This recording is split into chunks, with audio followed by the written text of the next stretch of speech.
Voici l'ankwai, majestueux et rare. Cet oiseau en danger d'extinction ne vit que sur la côte est de Madagascar.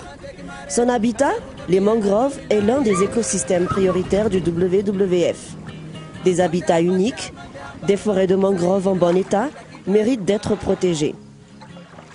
Des entreprises travaillent sur ces sites. Leurs activités sont parfois nuisibles à cette biodiversité particulièrement rare. Mais il existe des compagnies dont les pratiques sont exemplaires. Des entreprises tentent de minimiser leurs impacts sur l'environnement. C'est le cas d'Unima. Les fruits de la mer, qu'ils viennent d'une pêche sauvage ou qu'ils soient des produits de l'élevage, nourrissent environ 950 millions de personnes dans le monde. Dans les 40 prochaines années, les ressources halieutiques seront de plus en plus demandées. En effet, la consommation va doubler car la population augmentera de près de 30%. Unima est présent à Madagascar dans le secteur aquacole depuis les années 90 et les sites du groupe se trouvent au nord de Majunga, sur la côte ouest de Madagascar. Mourimp, site de reproduction des crevettes, Mifuk, site de grossissement des larves, et Bessakou, dans la baie de Mahazambe, où se trouvent les impressionnants bassins d'élevage et l'usine. Pour des raisons de biosécurité et afin d'éviter des contaminations, ces sites sont éloignés les uns des autres. Au nord de ces sites d'élevage des crevettes, Unima a installé une autre de ses sociétés, Verama, un site de plantation de cajou, formidable puits de carbone. L'histoire des crevettes commence avec celle des géniteurs. Sélectionnés et systématiquement croisés, ces géniteurs sont le principal capital d'Unima. 140 familles croisées produisent 15 000 paires de reproducteurs par année. Ces reproducteurs assurent à la demande une production d'œufs sélectionnés pour leur qualité et ce tout au long de l'année. C'est un géniteur qui est domestiqué, qui n'a pas de maladie et qui produit beaucoup d'œufs de qualité qui permettent de faire des crevettes qui grossissent bien et avec des bonnes survies. Et pour faire ça, donc, il faut contrôler l'ensemble des paramètres. Et c'est ce qu'on fait dans nos installations. Donc, pour que les animaux se sentent bien, comme on peut s'occuper de vaches dans une ferme, parce que quelque part il faut quand même aimer ces animaux pour arriver à les élever correctement. Des œufs éclosent et produisent des larves appelées noplis. Ces futures crevettes commencent alors leur voyage initiatique à l'élevage. Maintenant, les larves commencent leur voyage. Ils sont transférés à Mifuk. Les larves restent ici pendant 21 jours jusqu'à ce qu'elles atteignent 10 à 12 mm, 6 à 7 mg. L'eau utilisée pour leur grossissement est filtrée et traitée plusieurs fois. Chez Unima, on maîtrise chaque étape de l'élevage jusqu'au moindre détail. Puis, lorsqu'elles ont atteint la bonne taille, les jeunes crevettes sont transférées vers les bassins d'élevage. Ici, les larves sont comptées avant d'être intégrées dans les bassins où elles vont continuer leur croissance. Il est important de connaître leur densité pour les nourrir correctement. Pendant une période oscillant entre 120 à 160 jours, en fonction de la saison, ces jeunes crevettes sont nourries régulièrement, nuit et jour. Elles sont surveillées en permanence. Selon le principe d'aquaculture douce, elles ne dépassent jamais 5 à 10 crevettes au mètre carré, ce qui est un travail énorme pour une ferme de 81 bassins de grossissement qui s'étend sur plus de 1000 hectares en eau, ce qui inclut un canal. Les crevettes ont atteint la taille idéale pour être pêchées. On ouvre donc les bassins. À peine quelques secondes hors de l'eau, les crevettes sont plongées dans de l'eau glacée. Alors commence la chaîne du froid qui ne peut plus être interrompue jusqu'à ce que le produit soit livré aux mains du consommateur. Sur ce site, 18 tonnes de crevettes sont pêchées chaque jour. Les crevettes sont réparties et mises en boîte selon leur taille, en suivant de conditions hygiéniques rigoureuses.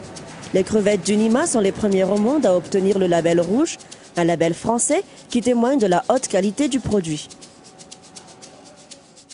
Étant certifié label rouge, Aqualma doit répondre à un cahier de charge très exigeant. Et cette exigence, avec notre savoir-faire unique, nous permet de produire des crevettes d'une saveur incomparable. C'est à la fois fraîche, ferme, croquante et juteuse. Mais l'élevage de crevettes aux normes du label rouge n'est pas la seule caractéristique des bonnes pratiques du Nima. Avec l'installation du Nima à Bessakou, ce village qui ne comptait qu'une dizaine de toits à ses débuts a connu d'énormes changements. Aujourd'hui, 4000 habitants vivent à Bessakou. UNIMA a financé la construction d'écoles dans tous ces sites. Actuellement, plus de 7300 élèves ont été scolarisés. UNIMA a une responsabilité envers les habitants, ses employés et l'environnement. C'est pour cela qu'un programme de développement communautaire durable a été mis en œuvre dans tous les sites où nous travaillons. Pour l'éducation civique et le respect de l'environnement, nous pensons que c'est par les écoles qu'on peut faire un développement communautaire durable. Avec les 3 dispensaires, la population bénéficie d'une couverture médicale allant des consultations aux soins, en passant par la dentisterie, la maternité, le planning familial et la pédiatrie, assurant aussi les petites chirurgies. Le taux de mortalité infantile est particulièrement bas dans les régions proches des sites UNIMA. Et parce que le coût du traitement est abordable, toute la population locale peut en bénéficier.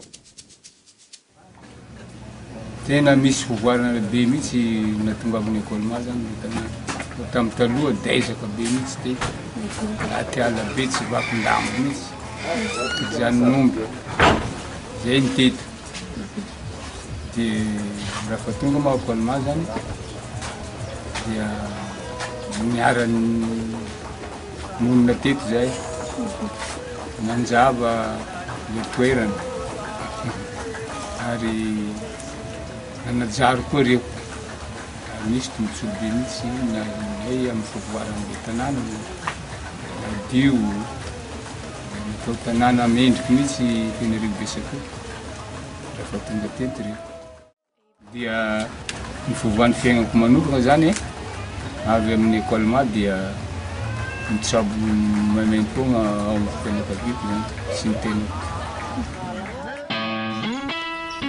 Les sites du groupe UNIMA à Madagascar se trouvent dans des endroits exceptionnels. Une faune et une flore rares se côtoient dans ce paysage naturel. L'environnement joue un rôle essentiel dans l'aquaculture crevettière, raison pour laquelle UNIMA en assure la protection. Le respect de l'environnement est une des valeurs fondamentales du groupe. Ainsi, les mangroves purifient l'eau utilisée dans les bassins avant de la déverser dans les fleuves. Les forêts sont en même temps la base de vie de la population et la zone tampon qui protège les sites contre les contaminations externes. L'eau claire est indispensable pour l'élevage des larves.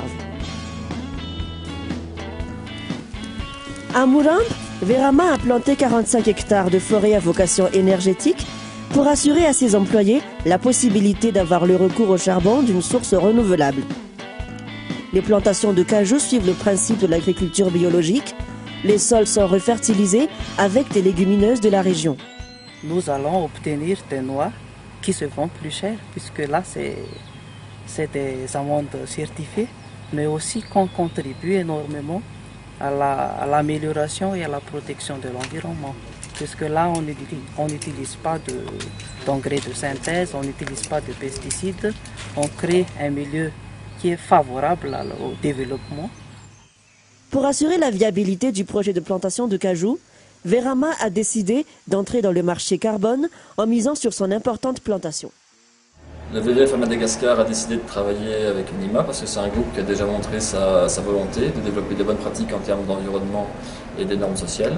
Et donc c'est un partenaire de choix pour WWF pour promouvoir la protection de la biodiversité et des pratiques durables localement et de promouvoir ces pratiques plus globalement, notamment à l'échelle nationale, et d'influencer l'industrie dans la bonne direction. Il n'est pas impossible pour une entreprise de se développer dans le respect de la nature et de la personne humaine. WWF a ainsi élaboré cette stratégie en collaboration avec UNIMA afin d'établir une exploitation respectueuse de la biodiversité, des espèces et des paysages. C'est crucial que le secteur privé réponde à cette demande d'une manière responsable et développe les meilleures pratiques dans le respect des communautés locales et de l'environnement, et faire en sorte que ce soit possible pour les générations à venir d'admirer encore l'Ankwai dans son habitat naturel. tasa ireo rivotra soa mahasalama